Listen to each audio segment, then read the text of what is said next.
dan asuransi dalam pandangan Islam. Pemirsa, inilah hasil ensiklopedia Islam dunia hari ini.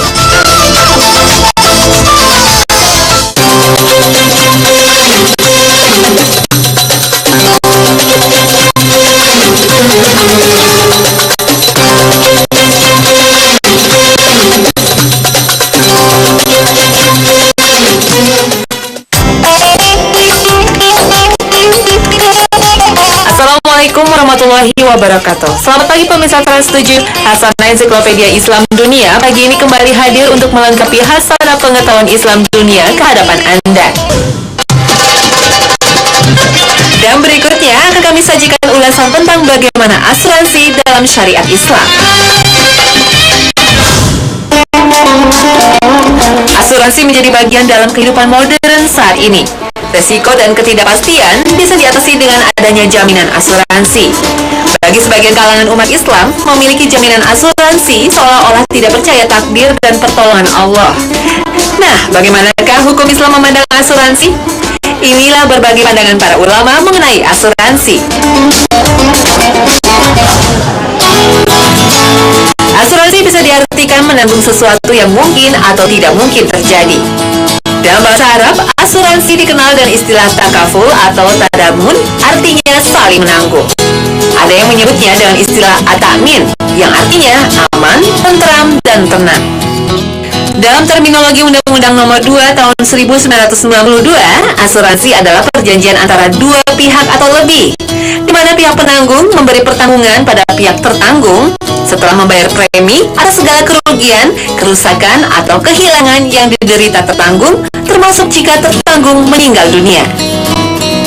Asuransi menjadi solusi untuk menanggulangi berbagai resiko dalam kehidupan modern ini, mulai dari penyakit, kecelakaan, hingga kematian. Asuransi merupakan muamalah kontemporer yang belum dipraktekkan pada masa Rasulullah. Oleh karena itu, para ulama berbeda pendapat dalam menetapkan hukum asuransi. Sebagian ulama dari mazhab Syafi'i mengharamkan asuransi, termasuk asuransi jiwa karena mengandung unsur judi, ketidakpastian, dan riba. Sementara ulama dari mazhab Hanafi dan Maliki membolehkannya karena dalam kaidah muamalah segala sesuatu halal selama belum ada dalil yang mengharamkannya. Namun, ada sebagian ulama yang hanya membolehkan asuransi sosial dan mengharamkan asuransi yang bersifat komersial. Dan sebagian ulama lagi mengkategorikan asuransi sebagai syubhat. Artinya, tidak diharamkan, tapi kita harus hati-hati karena khawatir perbuatan itu terjerumus pada perbuatan haram.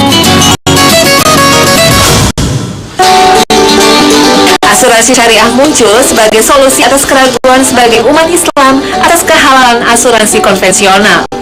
Model asuransi syariah diakui oleh ulama dunia pada tahun 1985 sebagai asuransi yang sesuai dengan syariah Islam. Di Indonesia, asuransi syariah mulai diperkenalkan pada tahun 1994. Sejak itulah bermunculan model asuransi syariah yang dikelola perusahaan asuransi konvensional. Dasar hukum asuransi syariah berdasarkan hadis Nabi bahwa umat Islam bagaikan satu tubuh. Jika salah satu anggota tubuh sakit, maka yang lain ikut merasakannya. Dalam Al-Quran Surat Al-Maidah, Allah memerintahkan untuk saling menolong dalam kebaikan dan kesabaran. Inilah yang menjadi landasan pentingnya asuransi dalam kehidupan kita. Resiko dan ketidakpastian selalu membayangi kita, namun Islam menganjurkan kita untuk membuat perencanaan masa depan. Seperti yang dijelaskan dalam Surat Al-Hasyr, "Hai orang-orang yang beriman, bertakwalah kepada Allah, dan hendaklah setiap diri memperhatikan apa yang diperbuatnya untuk hari esok, dan bertakwalah kepada Allah. Sesungguhnya Allah mengetahui apa yang kamu kerjakan." Dalam asuransi syariah, risiko tidak dialihkan pada pihak lain, tapi ditanggung bersama oleh para nasabah. Asuransi syariah bertujuan untuk saling menolong. Dana yang terkumpul berupa premi menjadi milik. Dana premi dialokasikan sebagai dana tabaru, dana untuk menolong sesama nasabah jika terkena resiko. Dan sebagian dana dialokasikan untuk investasi yang dikelola perusahaan asuransi dengan sistem bagi hasil. Sementara asuransi konvensional, dana premi menjadi milik perusahaan. Perusahaan bebas untuk menggunakan dana tersebut. Bahkan sebagian perusahaan asuransi menetapkan aturan premi yang dibayarkan nasabah akan hangus jika periode asuransi sudah berakhir. Pembayaran klaim pada asuransi syariah diambil dari dana tabaruk, sedangkan perusahaan asuransi konvensional diambil dari rekening dana perusahaan meskipun resiko tertanggung dialihkan pada perusahaan asuransi. Asuransi tidak sekedar proteksi dari resiko, juga berupa investasi. Misalnya, dalam asuransi pendidikan, dana premi sebagian dialokasikan sebagai dana investasi yang nilai tunainya bisa diambil untuk keperluan dana pendidikan. Ketika orang tua sebagai pihak tertanggung utama meninggal, maka anak sebagai ahli waris berhak mendapat dana santunan tanpa mengurangi dana yang diinvestasikan. Untuk selanjutnya, pihak perusahaan yang akan mengambil alih tanggung jawab untuk menabung hingga berakhirnya periode yang disepakati. Inilah model asuransi yang saat ini berkembang, baik yang konvensional maupun syariah, walaupun berbeda dalam perjanjiannya dan sistem pengelolaan dananya. Ada lagi model asuransi niaga dan asuransi kecelakaan. Namun asuransi jenis ini diharamkan karena bersifat spekulatif dan mengandung unsur ketidakpastian dan perjudian. Dalam akad perjanjiannya bersifat untung-untungan. Jika tidak terjadi resiko, pihak nasabah menanggung kerugian karena membayar premi. Sebaliknya, jika terjadi resiko, pihak perusahaan yang dirugikan. Dalam muamalah, syariah Islam menetapkan prinsip-prinsip saling menolong dalam kebajikan.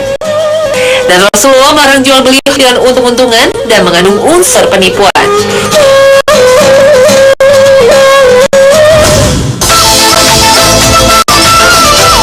Nah pemirsa, inilah akhir kebersamaan kita dalam Hasanah pagi ini. Semoga seluruh sajian kami bermanfaat. Saksikan selalu Hasanah setiap hari Senin hingga Jumat. Terima kasih atas perhatian Anda dan wassalamualaikum warahmatullahi wabarakatuh.